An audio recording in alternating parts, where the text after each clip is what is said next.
Halo, kembali lagi bersama saya Max William Dolalu. Di sini saya akan membuat video tutorial tentang keamanan aplikasi berbasis cloud yang Anda pahami dengan baik. Oke, di sini saya akan mengerjakan soal UTS yaitu komputasi awan. Oke, di sini apa itu keamanan cloud? Cloud security adalah perlindungan data aplikasi atau infrastruktur yang terlibat dalam komputasi cloud.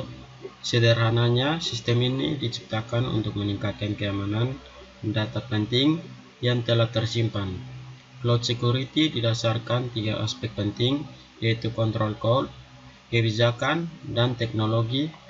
Perpaduan ketiganya kemudian menghasilkan keamanan cloud dengan integrasi baik. Apa keuntungan cloud security? Yang pertama, ada penyimpanan tak terbatas, yang biasanya pada media penyimpanan konvensional atau offline akan ditemukan beberapa data penyimpanan yang terbatas. Sementara cloud penyediaan data penyimpanan dengan kapasitas besar dan tak terbatas. Yang kedua, ada keamanan terpercaya. Cloud security dipastikan dapat menjaga keamanan dengan baik. Cloud merupakan sistem penyimpanan berbasis komputasi awan secara online yang menggunakan jalur dan akses privat, sehingga hanya pemegang akses saja yang dapat memasuki penyimpanan tersebut. Selain itu, cloud security memiliki enkripsi khusus yang susah ditembus dan dicuri oleh oknum yang tidak bertanggung jawab. Yang ketiga, ada fitur backup.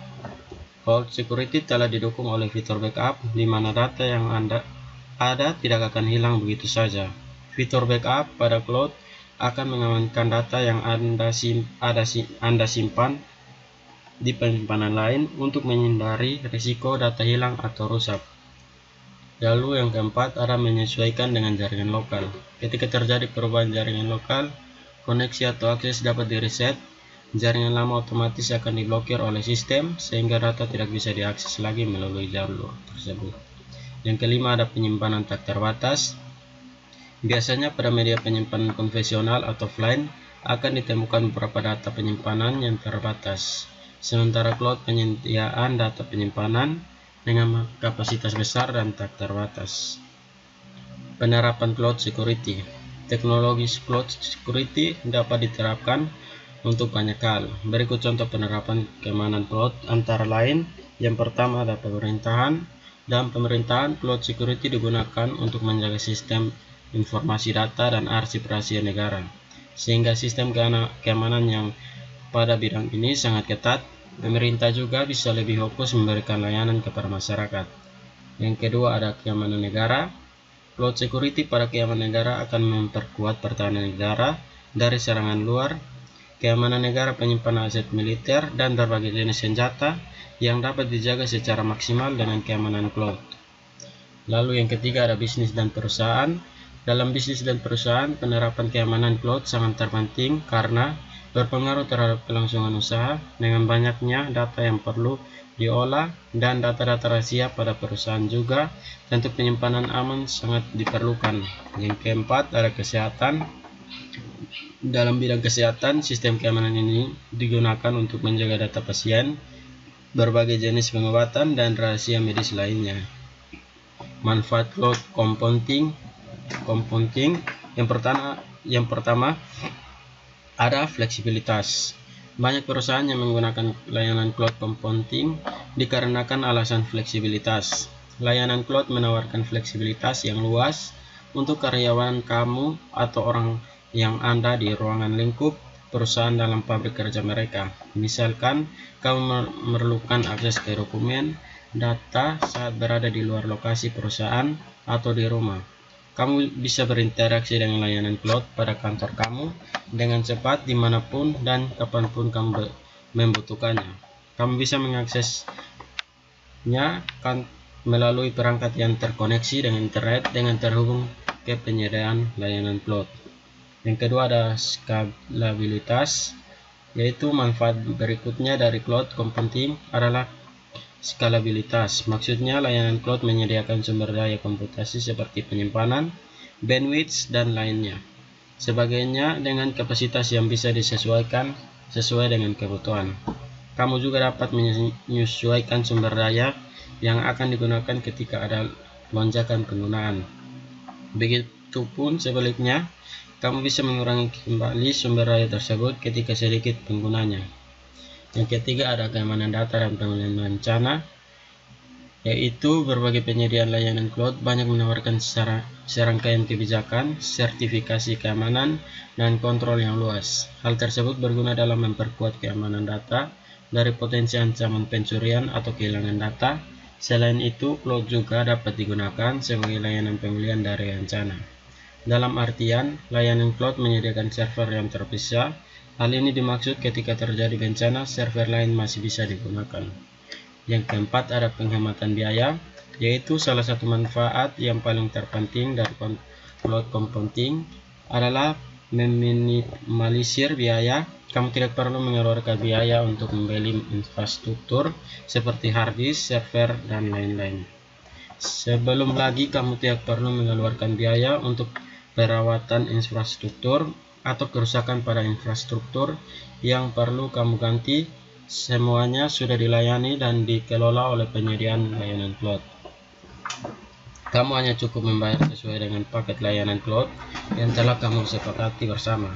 Dengan penyediaan layanan cloud juga dapat menawarkan bayar sesuai apa yang kamu pakai, ditambah biaya royalti atau lisensi perangkat lunak juga akan terotomatis berkurang karena semuanya berjalan dengan komputasi cloud. Contoh cloud computing. Yang pertama ada SAS atau Software as a Service. Layanan cloud as SAS disediakan dalam bentuk perangkat lunak.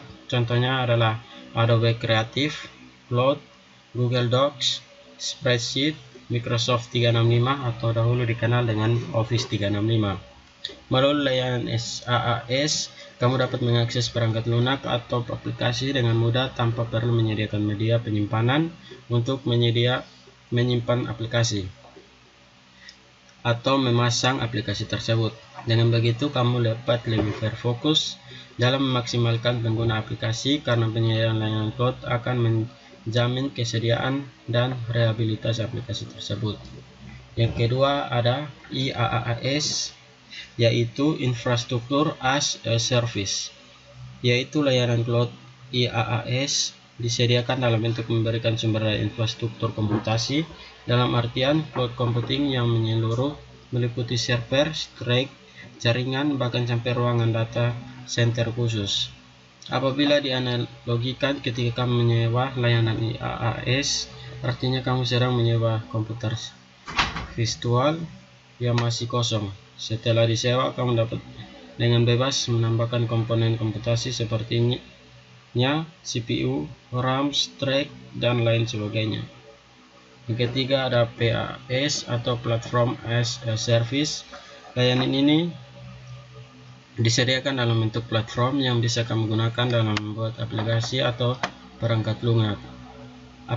Apabila dianalogikan ketika kamu menggunakan layanan PaaS, layanannya kamu menyewa sebuah rumah beserta sebagai lingkungannya, meliputi database, engine, sistem operasi, network, framework, aplikasi dan lain sebagainya.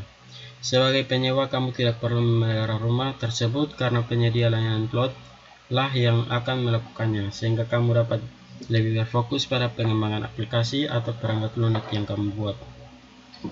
Lalu ada tantangan umum yang dihadapi oleh pengguna cloud. Ada dua tantangan paling umum yang mungkin Anda alami sebagai pengguna cloud. Yang pertama, kurangnya pengetahuan dan keahlian, yaitu percaya atau tidak, bekerja dengan cloud bisa jadi sulit. Komputasi awan ini berkompleks dan terus berkembang. Untuk memanfaatkan cloud secara efektif, Anda memerlukan tingkat keahlian dan pengetahuan tertentu dengan masalah ini. Bahkan jika Anda memiliki profesional cloud di perusahaan, ada kebutuhan untuk peningkatan keterampilan yang konstan sehingga mereka dapat mengelola cloud dengan masalah minimum dan keadaan maksimum. Lalu ada manajemen biaya cloud.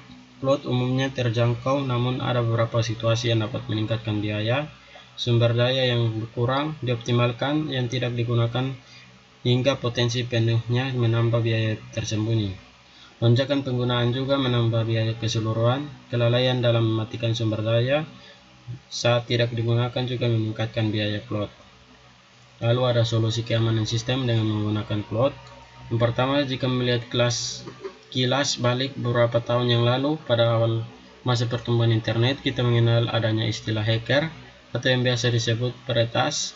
Istilah hacker disematkan kepada kelompok atau individu yang mempunyai keahlian khusus untuk melakukan tindakan-tindakan kejahatan seperti membobol celah keamanan sistem, merusak tampilan website, mencuri data-data penting suatu organisasi, bahkan sampai melumpuhkan suatu sistem sampai tidak dapat diakses, dan masih banyak bentuk-bentuk kejahatan lainnya. Yang kedua, setelah diperhatikan, terdapat beberapa perbedaan tujuan yang dimiliki oleh para hacker dalam 2 dekade terakhir.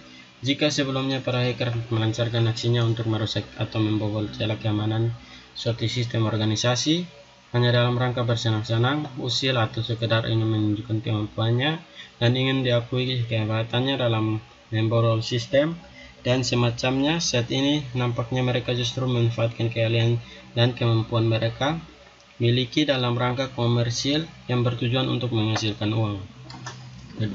Tiga, ada demi mendapatkan keuntungan komersil. Banyak di antara mereka dahulu beraksi dengan cara mencuri data-data kartu kredit mencapai puluhan ribu jumlahnya, bahkan sampai jutaan, yang jelas-jelas itu merugikan banyak pihak. Singkat kata, kini mereka lebih kreatif dalam mencari income, yaitu dengan cara menjual keahlian yang mereka miliki untuk dimanfaatkan oleh orang-orang tertentu yang ingin menggunakan keahlian mereka untuk merugikan pihak lain, misalnya saja untuk melumpuhkan layanan sistem atau aplikasi kompetitor mereka sehingga bisnis mereka tidak dapat berjalan, dan niatan-niatan buruk lainnya. Hingga saat ini bentuk penyerangan yang paling menjadi momok menakutkan bagi banyak organisasi adalah serangan DDoS atau Distributed Denial of Service, yang pada awalnya serangan DDoS ini dijalankan oleh mereka para pemuda yang senang bermain komputer untuk bersenang-senang dan melakukan uji coba. Kini ternyata mereka tumbuh menjadi alat pemerasan yang digunakan untuk kejahatan yang terorganisir, dan bahkan akhir-akhir ini hal tersebut dijadikan sebagai bentuk dan wujud alat protes keamanan dengan kepentingan politik atau bahkan agama. Aplikasi mobile yang memiliki layanan berbasis keamanan data pengguna atau Uplog. Apa itu aplikasi Uplog? Uplog merupakan salah satu yang terbaik di Android. Dengan ini Anda bisa mengunci aplikasi apa saja di ponsel. Selain itu, Uplog juga menawarkan kemampuan untuk mengunci foto dan video. Uplog Fingerprint Unlock pada dasarnya aplikasi dengan cipta mobile. Apa itu aplikasi Uplog? Uplog merupakan salah satu yang terbaik di Android. Dengan ini, lalu kelebihan Uplog.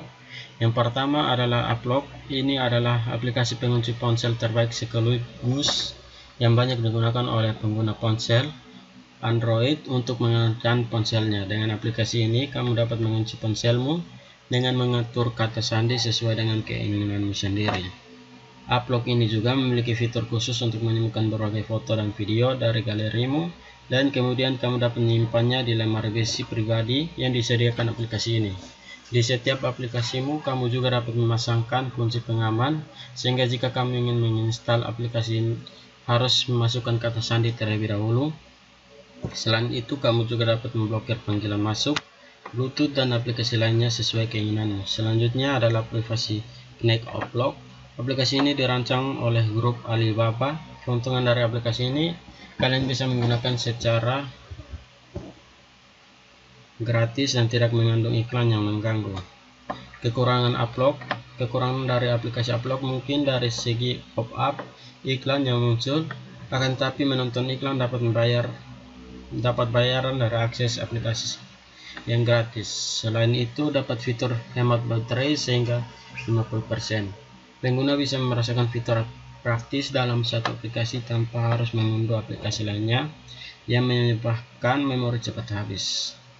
Manfaat Uplog antara lain dapat menjaga privasi Anda, menjaga kerahasiaan berbagai file, dokumen yang Anda miliki, serta menjaga setting aplikasi. Upload dapat memilih aplikasi mana saja yang akan Anda kunci selain aplikasi WhatsApp. Dengan demikian, pihak lain pun tidak dapat melihat histori chat WhatsApp Anda, kecuali mereka tahu angka kombinasi pada aplikasi Upload yang sudah Anda buat. Terutama jika ponsel Anda sering dimainkan oleh anak-anak, yang menyebabkan beberapa aplikasi tidak berjalan sebagaimana mestinya.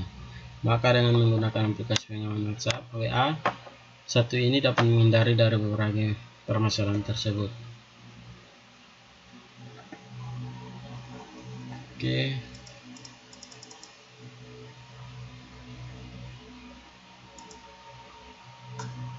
Sekian dari penjelasan ini, kita masuk ke nomor 2, yaitu carilah beberapa aplikasi mobile atau web yang memiliki layanan berbasis keamanan data pengguna yang dapat Anda ilustrasikan dan demonstrasikan di dalam video tutorial yang dapat Anda install dan gunakan. Oke, di sini nomor 2, carilah beberapa aplikasi mobile atau web yang memiliki layanan berbasis keamanan. Di sini saya menggunakan aplikasi Upload. Langsung saja kita download. Kita buka Play Store,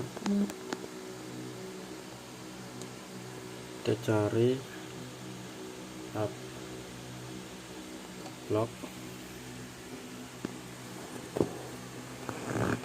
aplikasi yang ini, lalu kita install.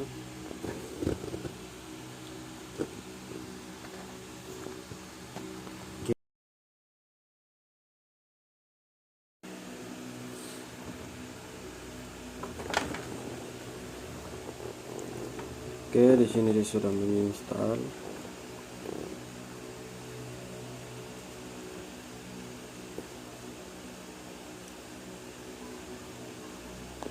Oke, kita langsung buka aplikasinya.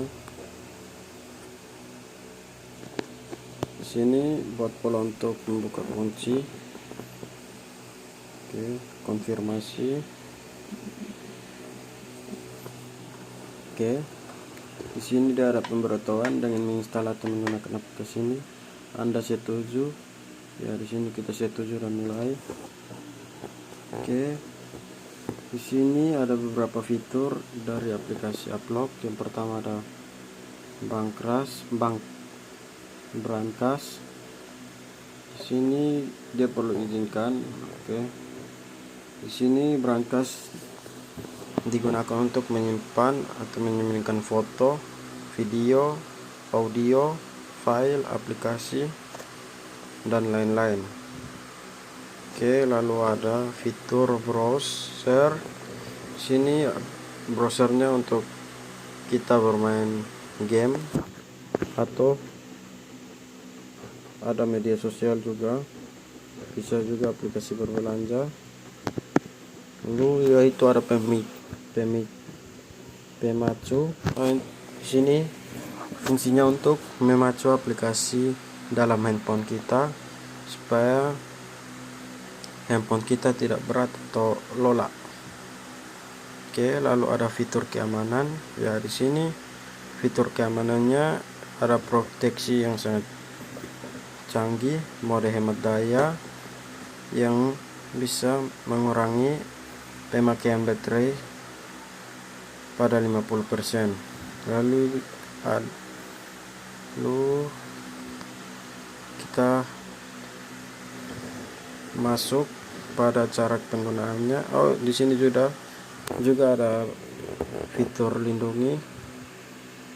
Ini mode daya, hemat daya bisa kita aktifkan. Oke. Di sini kita langsung ke fitur keamanan. Kita aktifkan proteksi. Ini kita oke.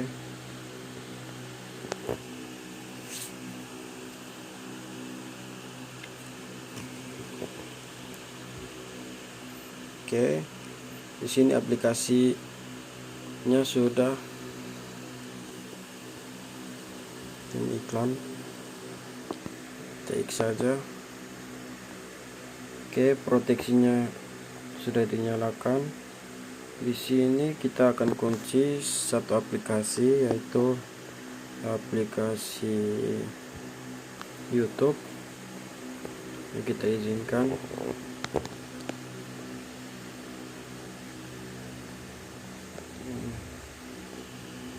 Tentang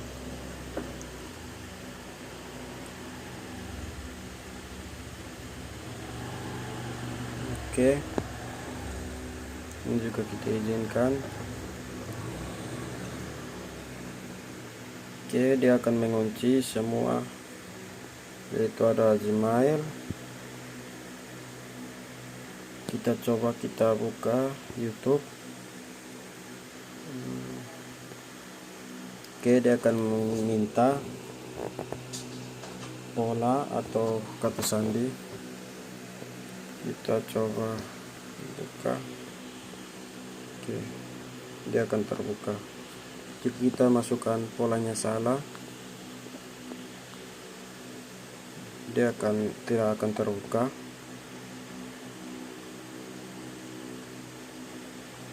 Dan dia akan langsung keluar. Oke, setiap kita membuka aplikasi, dia akan mengunci aplikasi pada HP kita. Oke, kita buka lagi di aplikasi Upload.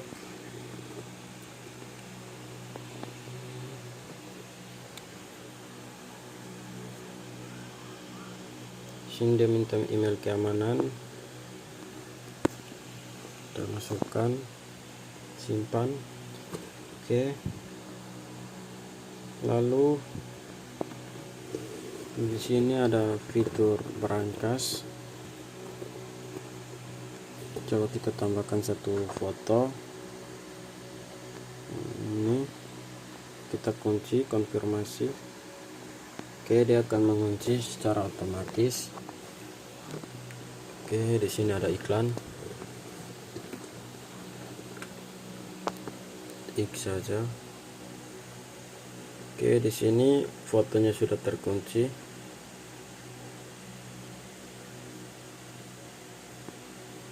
Jika kita membuka, oke, fotonya sudah terkunci.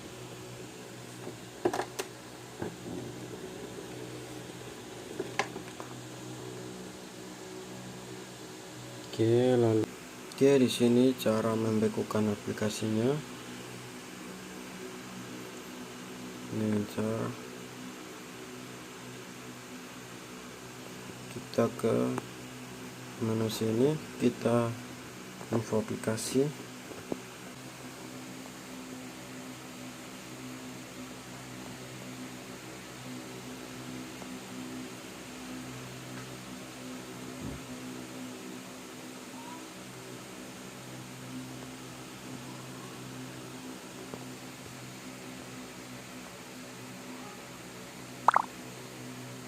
Oke, dia sudah terhapus. Sekian dan terima kasih. Begitu saja fitur dari aplikasi Upload. Sekian dari saya, terima kasih.